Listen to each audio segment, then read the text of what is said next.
How to block a spammy domain using spam filters in DirectAdmin. We assume you have already logged into your DirectAdmin account.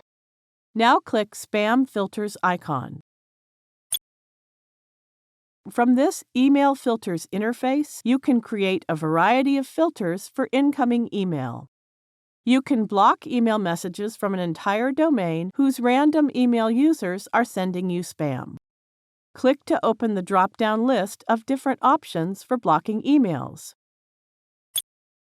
Select the Domain option and enter the domain name in the text input box provided. Then click Block button.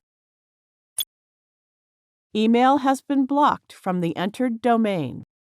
Similarly, you can block emails from other domains. Just enter the domain name and click the Block button.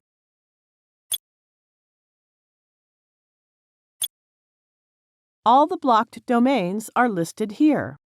You now know how to block emails from a particular domain. Thank you for watching.